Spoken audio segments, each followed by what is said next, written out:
Hello and welcome to BQ Prime. You're watching IPO Adda, and the company in focus today is Vishnu Prakash and Punglia, which is an EPC major, mainly operating out of Rajasthan and some other states. The company is coming out with an IPO at the price band of 94 to 99 rupees per share. The IPO opens on 24th August and closes on 28th. It's a fresh issue of nearly 309 crores, and that gives the company a market value of little over 1200 crores at the upper end of the price band. And joining me is Mr. Manohar Lal Punglia, who is the managing director, and Sarfaroz Ahmed, who is the chief financial officer at the company. Mister Pungalia, आपसे पहला सवाल कि आपका जो EPC business है वो कौन कौन से स्टेट्स में है और किस तरह के प्रोजेक्ट्स आप करते हैं? सर, हमारा जो बिजनेस है वो मेजर तो हमारा राजस्थान के अंदर है। राजस्थान के अलावा भी जैसे यूपी है, नॉर्थ ईस्ट है, गुजरात है, हरियाणा है, एमपी है, ऐसे करके हमारा 9 स्टेट के अंदर है बिजनेस, और एक केंद्र शासित प्रदेश में भी हमारा बिजनेस है। और जो मेजर हमारा वर्क है वो वाटर सप्लाई प्रोजेक्ट के लोग वाटर सप्लाई के प्रोजेक्ट हम करते हैं।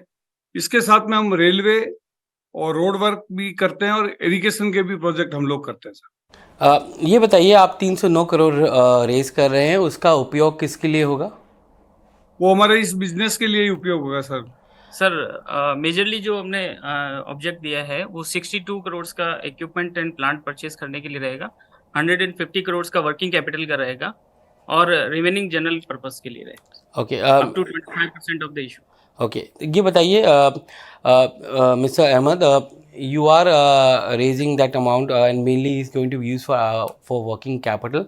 Yes, sir. You know, what is the kind of debt that you have on your balance sheet as of today, and can you break it up between short term working capital and long term debt as well?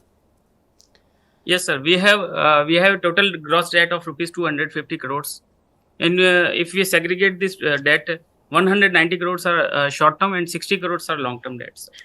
And you know, I'm seeing that a lot of companies, especially in the construction and the EPC business, are raising a lot of fresh issue, and most of them is being used for working capital. Why is there such a big need for working capital coming in for you? Is it because the kind of projects which are coming in have a delay in payments, and that's why you need to have that kind of working capital requirement? Sir, basically this industry is a working capital intensive industry, and if we see the last 3 years growth, we have increases our scale of operations, और जैसे जैसे हमारा scale of operations बढ़ा है sir, उसके हिसाब से working capital की रिक्वायरमेंट्स भी बढ़ी है सर। आपका वर्किंग कैपिटल देखिए, मतलब operating free cash flow to working capital का रेशियो देखें तो वो नेगेटिव है। तो आपको लगता है कि आपने जो फंड्स अभी रेज किए हैं उसकी वजह से वो आगे जाके पॉजिटिव हो जाएगा? सर, अभी कंपनी ग्रोथ फेज में है। अभी लास्ट 3 इयर्स की बात करें तो हमारा जो CAGR है लास्ट 3 इयर्स का 46.8% है, और जो लास्ट 2 इयर्स की बात करें तो 55% है। तो कंपनी का जो ग्रोथ फेज है वो कंटिन्यू रहने पे सर वर्किंग कैपिटल रिक्वायरमेंट तो रहेगी। और अभी रिसेंटली हम जो 51 प्रोजेक्ट्स इन हैंड हैं, ऑन एन एवरेज देखा जाए तो वर्किंग कैपिटल रिक्वायरमेंट अगर 15 से 20% की रिक्वायरमेंट रहती है हर प्रोजेक्ट पे सर। तो इसमें तो रिक्वायरमेंट जो बन रही है वो एक्यूरेट है सर। ओके, पुंगले जी, इसलिए हाँ सर, इसमें इसीलिए नेगेटिव आई थी पॉजिटिव होएगा क्योंकि हमारी ग्रोथ ज्यादा होने के कारण ये हमारी वर्किंग कैपिटल तो ये नेगेटिव हो रही है। अच्छा, ये बताइए नेगेटिव हो रहा है। पुंगले जी, मैं आपका ऑर्डर बुक देख रहा था, लगभग 3000 करोड़ के ऊपर का ऑर्डर बुक है आपका, 3800 करोड़ का ऑर्डर बुक है। उसमें लगभग 60% से ज़्यादा जो है वो आई थिंक राजस्थान से आता है, अगर मेरा अनुमान जो मैंने पढ़ा है उसके हिसाब से। तो उसको अब डी रिस्क कैसे करेंगे आगे जाके? कैसे सर? डी रिस्क कैसे करेंगे, क्योंकि एक ही स्टेट से सबसे ज़्यादा आता है आपका, तो उसका जो उसमें जो रिस्क है कि एक स्टेट में अगर कल को पॉलिसी चेंज हो गई, गवर्नमेंट चेंज हो गया, तो उससे काफ़ी प्रोजेक्ट EPC कॉन्ट्रैक्टर्स को काफ़ी फर्क पड़ता है। तो उसको आप अपना रिस्क को कैसे स्प्रेड आउट करेंगे? सर, ये जो हमारे अभी जो राजस्थान के अंदर जो प्रोजेक्ट चल रहे हैं ना सर, ये राजस्थान गवर्नमेंट के अलावा सर जैसे रेलवे के भी राजस्थान में चल रहे हैं, वो सेंट्रल गवर्नमेंट के प्रोजेक्ट है। रोड वर्क के भी चल रहे हैं, वो भी सेंट्रल के ही हैं सर। NHAI इसके मोट के हैं, वो भी सेंट्रल के ही हैं। और इसके साथ में सर हमारे को जो 36 साल का जो अनुभव मिला है उसमें हमने राजस्थान के अंदर सब गवर्नमेंट हर 5 साल से चेंज हो रही है, तो इससे ऐसे वाटर जो हमारे वाटर सप्लाई के प्रोजेक्ट में भी कोई इफेक्ट नहीं पड़ता है। और इसके साथ में जो अभी हमारे जल जीवन मिशन के जो प्रोजेक्ट चल रहे हैं सर, इसके अंदर 50% सेंट्रल का हिस्सेदारी है और 50% स्टेट गवर्नमेंट की हिस्सेदारी है, तो ऐसे कोई दिक्कत वाली बात नहीं है। और ये मतलब ये पब्लिक से रिलेटेड वर्क है, तो इसमें कभी कोई दिक्कत वाली आने वाली बात नहीं है। ये बताइए कि जल जीवन का मिशन का आपने बताया, सेंट्रल गवर्नमेंट भी काफ़ी इस पे एम्फेसिस कर रही है। उसमें आपका टोटल ऑर्डर बुक में से कितना जल जीवन का आता है? सर 3363 करोड़ का जल जीवन मिशन से है, जिसमें 15 प्रोजेक्ट है हमारे पास और एक में L1 है अभी। ओके, सो ये बताइए सर कि मैं आपका देख रहा था कि आपका बिड सक्सेस रेशियो लगभग 17% का है वो। Yes, sir. जी 2022 में आपने 18,000 करोड़ से ज़्यादा के प्रोजेक्ट्स में आपने बिडिंग की थी, उसमें से आपको 16-17% मिला उसका।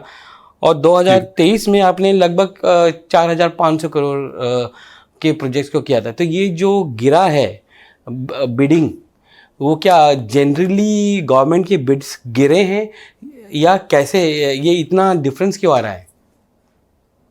यस सर, मेजर डिफरेंस इस वजह से है कि इन द ईयर 2021 एंड 2022 इसमें कोविड पीरियड चल रहा था, गवर्नमेंट ने कुछ रिलैक्सेशन दे रखे थे सर, लाइक EMD एग्जाम थी, तो उसमें जो हमारी बिडिंग थी उसके हिसाब से इंक्रीज हुई और टेंडर्स हमें अवार्ड हुए सर।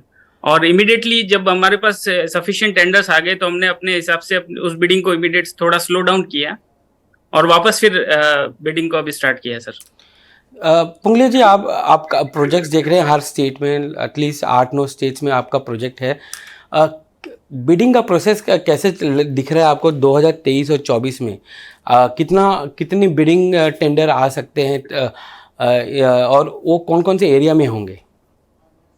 सर अभी जो टेंडर के प्रोसेस है, जैसे राजस्थान के अंदर भी है, यूपी है, MP है, नॉर्थ ईस्ट है, अभी गवर्नमेंट का जो फोकस है इंफ्रास्ट्रक्चर के ऊपर बहुत ज्यादा फोकस है। सेंट्रल गवर्नमेंट का भी फोकस है, स्टेट गवर्नमेंट के भी फोकस है। तो अभी हम लोगों ने भी काफी बिडिंग कर रखी है और आगे जो भविष्य दिख रहा है उसके भी बहुत प्रोजेक्ट निकलने वाले हैं, क्योंकि अभी रेलवे के अंदर भी सेंट्रल गवर्नमेंट ने, प्रधानमंत्री जी ने काफी घोषणा की कि नए रेलवे स्टेशन बनने हैं। तो अभी जो आने वाला समय है इंफ्रास्ट्रक्चर के लिए बहुत बढ़िया समय रहेगा और इसमें खूब सारे प्रोजेक्ट और भी आने की संभावना है। आज के डेट में तो लगभग 6% का रेवेन्यू आपका आता है रेलवे से और 6% रोड से आता है, अगर मेरा डेटा सही है तो। रेलवे में आपको किस तरह की प्रोजेक्ट्स आप हैंडल कर रहे हैं आज के डेट में? और क्या ये जो गवर्नमेंट ने अभी रिसेंटली अनाउंस किया है रीडेवलपमेंट ऑफ रेलवे स्टेशंस, जो पूरे देश भर में बात हो रही है उसकी, क्या उसमें भी आप पार्टिसिपेट करेंगे? जी सर, अभी रेलवे के अंदर हम मतलब ये ट्रैक बिछाने तक का कंप्लीट काम करते हैं, रेलवे स्टेशन भी हमने बनाए हैं सर। और अभी हमारा उदयपुर का जो रीडेवलप स्टेशन, रेलवे स्टेशन का काम है वो हम लोग कर रहे हैं। अभी 1.5 महीने पहले ही प्रधानमंत्री जी आए थे उदयपुर, तब उस प्रोजेक्ट का उन्होंने शिलान्यास किया था, वो प्रोजेक्ट हम ही कर रहे हैं। और आगे भी हमने मतलब इसकी बहुत संभावना है कि काम करने की, कि इसमें रेलवे में भी हमारा भी आगे जाके इसमें हमारे वर्क की बढ़ेंगे इसमें आगे जाके।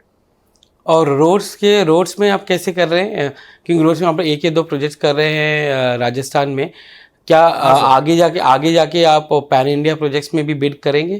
क्योंकि उसमें कैपिटल की काफ़ी ज़रूरत पड़ती है।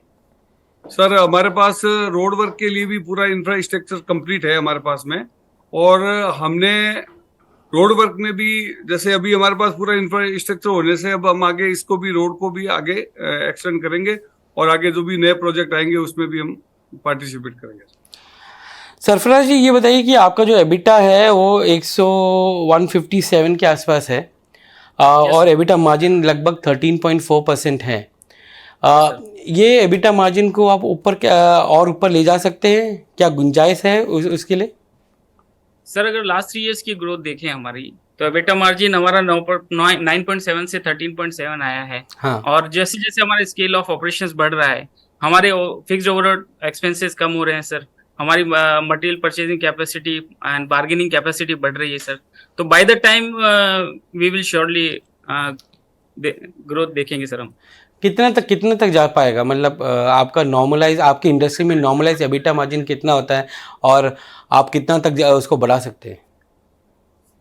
सर अब इसके बारे में तो मैं ज्यादा नहीं बोल सकता, बट ड्यू टू रेस्ट्रिक्शंस हम तो, बट ये है कि इसके लिए श्योर करा सकता हूँ कि इसमें कहीं ना कहीं ग्रोथ ही देखेंगे सर, पिछली हिस्ट्री को देखते हुए कंपनी की।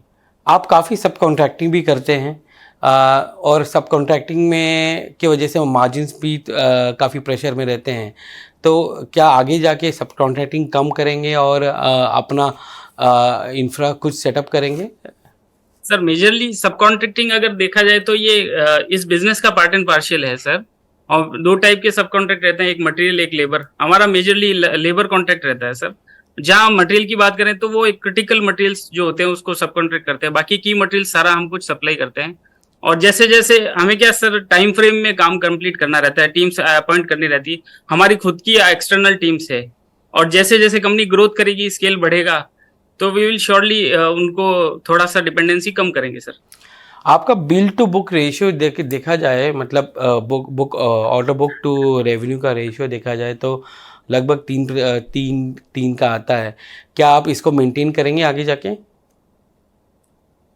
सर बिल्कुल, इसमें जो लास्ट हमारे बिल टू बुक रेशियो है वो 3 था, फिर 4 हुआ, फिर वापस 3 हुआ है। तो इसको बिल्कुल मेंटेन करेंगे सर, इसको और करेंगे सर। तो इसमें क्या क्या फैक्टर्स इन्वॉल्व हैं और क्या क्या आप देख रहे हैं कि क्या किस तरह से आप इसको कर सकते हैं कि एक साल में आप कितना बिडिंग कर सकते हैं? क्या आपके पास इतना कैपिटल है कि आप बिडिंग करें? क्योंकि 21-22 में तो ईएमडी नहीं था, तो आपने काफ़ी बिडिंग की और काफ़ी, आप ही नहीं बाकी बहुत बहुत ईपीसी प्लेयर्स ने बिडिंग की, पर अब ईएमडी वापस आ गया है तो उसके लिए उतना कैपिटल भी रिजर्व करना पड़ेगा जैसे आप बिड करते जाएंगे। तो आपकी अभी बैलेंस शीट स्ट्रेंथ कितनी है कि आप कितना तक बिड कर सकते हैं साल में? सर अगर बिडिंग कैपेसिटी की बात की जाए तो अगर रोड्स में है 400 to 600 करोड़ का है सर हमारा बिडिंग कैपेसिटी इंडिविजुअल बेस पे, जो वेरी करता है state to state, department to department. और अगर रेलवेज की बात करें 175 करोड़ का बिडिंग कैपेसिटी है हमारा, रोड्स में 300 करोड़ का है, एंड अदर इरिगेशन प्रोजेक्ट्स में 200 करोड़ का बिडिंग कैपेसिटी है सर। तो उसमें और जैसे जैसे वर्कफ्लो बढ़ेगा सर, ग्रोथ बढ़ेगी, बिडिंग कैपेसिटी इस इंडस्ट्री का फीचर है सर, जैसे एग्जीक्यूशन करता जाऊंगा मैं तो उसका मेरा बिडिंग कैपेसिटी बढ़ता जाएगा सर। ये आईपीओ के बाद आपका आउटस्टैंडिंग डेट जो है 250 करोड़ जो आपने बोला, वो कितना कम हो जाएगा? सर आईपीओ के बाद अभी तो मेरे को जो रिक्वायरमेंट है वो अभी कंप्लीट होएगी, बट जैसे ग्रोथ फेज पे है तो ठीक है, हम एग्रेसिव बोरोइंग नहीं करेंगे, बट उसको मेंटेन करके चलेंगे सर। और कोई टारगेट है कि डेट को आप कैसे मेंटेन करेंगे? सर सेम रेशियो मेंटेन करेंगे जो अभी चल रहा है, 0.8%, 0.8 है। ये बताइए कि आपका जो फाइनली आपका जो बिजनेस मॉडल होगा आगे जाके पुंगलिया जी, आपका करंटली तो वाटर सप्लाईज में सबसे ज़्यादा रेवेन्यू आता है, पर आप अपने आप को आगे कैसे देखते हैं कि एज ए ईपीसी प्लेयर, क्या रोड्स में ज़्यादा एम्फेसिस होगा या रेलवेज में ज़्यादा एम्फेसिस होगा? क्योंकि वाटर सप्लाई तो आज की डेट में सिर्फ आपका काफ़ी है, राजस्थान में लिमिटेड है। क्या आगे जाके आप उसको उसको उस बिजनेस मॉडल को तो डाइवर्सिफाई करेंगे कि रेवेन्यू हर जगह, हर आपकी 4 जो बिजनेस यूनिट्स हैं उससे इक्वली आए या लगभग अच्छी मात्रा में आए? सर हमारा ऐसे 36 साल का जो अनुभव वाटर सप्लाई में है वो तो हम कंटिन्यू करेंगे ही करेंगे। कारण क्या है कि वाटर सप्लाई के अंदर आगे भी बहुत स्कोप है। जैसे भी जल जीवन मिशन है, इसके बाद में अमृत 2 की भी स्कीम्स आ रही है, उसके अंदर भी वाटर सप्लाई के काम खूब है। तो वाटर सप्लाई तो हमारा बेस रहेगा और आगे भी इसको हम बढ़ाते रहेंगे। और हम जैसे अभी हम 9 स्टेट है, एक केंद्र शासित में काम कर रहे हैं, तो मैक्सिमम हम जो हमारे जो बाहर वर्क चल रहे हैं वो वाटर सप्लाई के चल रहे हैं सर। इसके साथ में जैसे रेलवे के अंदर भी, जैसे हमने एंट्री भी कम टाइम ही हुआ हमको, उसके अंदर भी हम आगे हम हमारी जो रहेगी, ग्रोथ बढ़ेगी इसमें रेलवे के अंदर भी, क्योंकि अभी सेंट्रल गवर्नमेंट का भी इसमें बहुत बड़ा हाथ है कि वो भी चाहते हैं कि मतलब इसका इंफ्रास्ट्रक्चर बढ़े रेलवे का, तो हम रेलवे के अंदर भी करेंगे। और इसके साथ में रोड वर्क का भी, जैसे अभी हमारे पास सब इक्विपमेंट अवेलेबल है, तो हम रोड वर्क के अंदर भी आगे इसमें ग्रोथ ही करेंगे सर। और अभी हमारे पास पूरी टीम है, तो हम आगे ग्रोथ हमारा रहेगा। मनोहर लाल जी एंड सरफराज अहमद जी, आज BQ प्राइम से बात करने के लिए धन्यवाद। आपका IPO जो है 94 to 99 रुपीज़ पर शेयर पे है।